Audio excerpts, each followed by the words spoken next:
La délibération, c'est tout simplement l'organisation d'un débat avant le vote, ce qui permet aux porteurs de projets de venir présenter leur projet et aussi de discuter du bien fondé et des éventuellement points faibles des projets. Ce qui permet à l'issue de ce débat d'avoir un avis totalement informé sur les aspects positifs et négatifs de chaque projet. Alors du coup, lors de l'organisation de ces débats, ce qui est important, c'est de voir qu'il y a des stratégies faciles à prendre en compte de gens qui vont pouvoir pointer les difficultés, les points faibles vers les propositions de leurs concurrents. L'autre difficulté et plutôt défi de cette délibération, c'est de favoriser l'expression de tous en faisant en sorte que les personnes qui n'ont pas forcément l'habitude, l'aisance à l'oral de parler devant 200 personnes, ce qui peut être relativement intimidant, quel que soit l'âge de la personne qui va parler, mais avec des méthodes comme des méthodes de vidéo ou d'autres types de facilitation graphique, on peut permettre l'expression du plus grand nombre en facilitant du coup la compréhension des différents projets avec d'autres éléments qui vont au-delà du discours. Le dernier point qui me paraît important sur la question de la délibération, c'est qu'en mettant dans la même salle l'ensemble des projets et l'ensemble des porteurs de projets qui vont défendre leur position, on va avoir une idée précise des points faibles, des points forts de chaque projet, et ce qui va conduire à certaines personnes de changer d'avis et de potentiellement ne pas voter pour les projets auxquels ils pensaient pouvoir voter au démarrage avant le débat. Et c'est quelque chose qu'on remarque même avec les porteurs de projets, comme là avec ce cas de Raphaël, que j'ai interviewé dans le Nord-Pas-de-Calais, qui à l'issue de la présentation a préféré se placer non pas comme porteur de projet, mais à s'imaginer comme simple élève et à voter et préférer d'autres propositions que le projet qu'elle défendait elle-même. Donc c'est quelque chose de remarquable, qu'on ne voit pas tous les jours dans les processus d'élection traditionnels qui concernent des personnes, et qui, dans le cas du budget participatif, a été noté par plein d'expériences et d'histoires sur des lieux différents. Donc c'est quelque chose qui arrive de manière assez fréquente. Le quatrième point que je voudrais aborder dans cette présentation concerne la question de la régulation. Sur cette organisation du vote qui va donner donc une légitimité aux décisions qui sortent de cette période, de cette phase du budget participatif, se pose la question de la fiabilité de ces résultats. Au-delà de la question de la sincérité, des choix stratégiques de campagne qui peuvent affecter les résultats, il y a un certain nombre de petits problèmes de fraude qui peuvent apparaître. Et là, je voudrais élargir le champ de cette réflexion à des questions relativement classiques de la science politique concernant les questions électorales. Je vais vous apprendre avec quelques éléments comment on pourrait frauder une élection, notamment en me basant sur des exemples qui proviennent des États-Unis. Alors, le premier point, c'est la question de la limite du corps électoral, où c'est relativement simple, ça se trouve aux États-Unis, mais aussi dans d'autres pays, notamment des pays africains, sur la question de la limite qu'on va apporter au corps électoral. Et donc, généralement, à proximité des élections, on va radier de manière plus systématique que d'autres, dans certaines zones plutôt que d'autres, des habitants qui auraient oublié de se réinscrire. Enfin, il y a tout un certain nombre de règles qui peuvent varier en fonction des pays. Mais en tout cas, le fait de radier des personnes ou d'éviter d'inscrire de nouvelles personnes qui auraient le droit de s'inscrire permet donc du coup de stabiliser un corps électoral qui est favorable aux personnes qui tiennent les règles du code électoral au moment des élections. Le deuxième point, qui est relativement important, c'est la question de l'implantation, la localisation des bureaux de vote. Là, il y a beaucoup de cas qui ont été rapportés dernièrement aux dernières élections présidentielles aux États-Unis, où dans certaines zones républicaines, des campus qui auparavant bénéficiaient de lieux de vote directement sur le campus, ont vu, lors des dernières élections, ces lieux de vote ne pas être organisés et du coup rendre difficile l'accès au vote pour les populations étudiantes, qui, comme par hasard, ont tendance à voter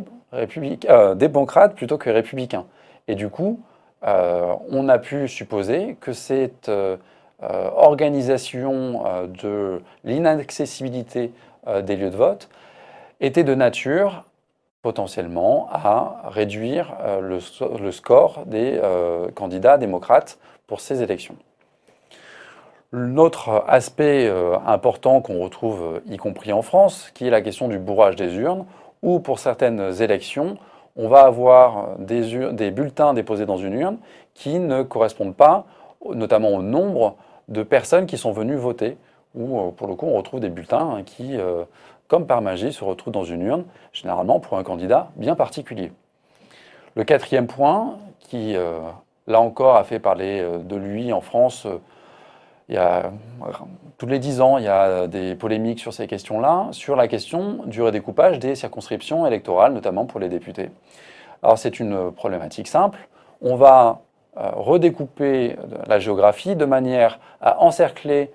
certains votes, de manière à ce qu'ils se retrouvent minoritaires, et au contraire, des votes qui sont pour un parti particulier vont se retrouver favorisés uniquement via le redécoupage, puisque du coup on compte les voix en fonction de ce découpage précis. L'autre aspect, l'avant-dernier aspect pour frauder, c'est la question de la lecture, de fait de rendre, lorsqu'on vote, lorsqu'on compte les bulletins, on peut très bien déclarer, et donc ça peut donner lieu à des conflits, déclarer des bulletins nuls. Alors en France, on sait par exemple que si le bulletin est légèrement froissé, il peut être plus ou moins considéré comme non exploitable. C'est le même cas aux États-Unis, où lorsqu'il y a eu le match Al Gore-Bush en 2000, notamment dans certains comtés de Floride, où dans certaines zones, il y avait un bulletin de vote qui était destiné pour des populations qui étaient moins éduquées, et le bulletin était en soi assez compliqué à comprendre. Notamment, il y avait une disposition de colonne qui était relativement illisible, mais en plus, il fallait poinçonner, c'est-à-dire percer le papier de manière à faire bien avoir un trou sans que le papier issu de ce trou reste collé. Et lorsqu'on poinçonnait mal, le papier restait collé et ces bulletins étaient du coup déclarés nuls. Et donc du coup, on peut se poser la question, pourquoi avoir utilisé ce type de bulletin dans des zones assez délimitées qui semblaient viser les populations les moins éduquées? C'est une question qui se pose. Et le dernier point, c'est du coup la question du positionnement. Donc on est sur des questions là de design du bulletin de vote, où en fait le positionnement du candidat ou de la candidate au sein du bulletin, si ce candidat arrive premier, quels que soient ses mérites, en fait on a tendance généralement à trouver que les gens votent davantage pour la personne qui arrive en tête de liste, quelles que soient en fait les raisons et les motivations et les mérites de cette personne-là. Donc du coup, voilà, ça ce sont toutes les règles qu'on peut prendre en compte, qu'on peut anticiper lorsqu'on organise le vote en se disant eh bien, que ce sont des mécanismes de fraude qui sont parfaitement documentés, parfaitement connus, et on connaît par contre aussi les manières de freiner cette fraude. Et donc notamment en décidant de manière claire l'âge et les conditions de résidence pour faire partie du corps électoral. Le deuxième point, c'est la question de la localisation de ces bureaux de vote. En multipliant les bureaux de vote, on permet de multiplier l'expression des citoyens, sachant que notamment pour le cas des budgets participatifs, les personnes ont tendance à ne pas voter à leur école pour une élection traditionnelle, mais dans des lieux de vote qui sont dispersés sur la ville, ou même parfois des lieux qui sont mobiles. Mais alors me direz-vous, comment peut-on faire pour s'assurer qu'une personne ne va pas voter 10 fois dans 10 bulletins, enfin dans 10 lieux de vote différents? Eh bien, il y a des villes qui constituent en temps réel un listing des personnes qui se sont présentées à un bureau de vote. Et chaque bureau de vote a accès à ce listing en temps réel, c'est-à-dire que lorsqu'une personne se présente à un bureau de vote A et vote, et qu'ensuite elle tente d'aller dans un bureau de vote B pour voter, on la repère, puisque généralement il y a la présentation d'une pièce d'identité, et dans ce cas-là, le vote d'une deuxième fois, d'une deuxième tentative, est rendu impossible. C'est compliqué à organiser quand on a deux types de bulletins des bulletins physiques et des bulletins numériques. Il y a, notamment en France, rarement des découpages qui permettent, à l'issue de cette vérification d'identité, que les personnes en fait, n'ont pas voté non seulement dans des lieux physiques différents, mais en plus à la fois en ligne et sur les lieux physiques. Donc je recommande, dans ce cas-là, d'éviter de disperser, de multiplier les manières de voter, mais d'en garder qu'une, et d'assurer des conditions de vérification d'identité à chaque fois. Le quatrième aspect qui répond à la question du redécoupage électoral est une question importante, puisque en fonction des résultats, on peut favoriser un certain nombre de zones qui vont voir davantage de projets gagnés, ou au contraire, favoriser la répartition sur l'ensemble du territoire d'un certain nombre de projets. Là-dessus, on peut comparer deux exemples facilement. Le cas de Montreuil, qui a une sectorisation avec 6 secteurs dans lesquels on a 500 000 € affectés à chacune des zones. Et donc, du coup, on sait que chacune des zones va avoir des projets gagnés de manière strictement égalitaire. Et le cas de Firminy, on peut en retrouver d'autres qui fonctionnent sur la même logique, où en fait, il n'y a qu'un scrutin sur l'ensemble du territoire. Il n'y a pas de sectorisation, pas de quartier, pas de district. Et du coup, en fait, les personnes en votant vont avoir tendance à privilégier les zones qu'elles connaissent. Et donc, du coup, on va avoir un effet pervers où les personnes qui fréquentent le centre-ville sont généralement beaucoup plus nombreuses que les personnes qui fréquentent les différentes zones en périphérie. Et donc, du coup, on retrouve notamment à Firminy le fait que les projets de centre-ville se retrouvent mathématiquement favorisés par le vote, ce qui, s'il y avait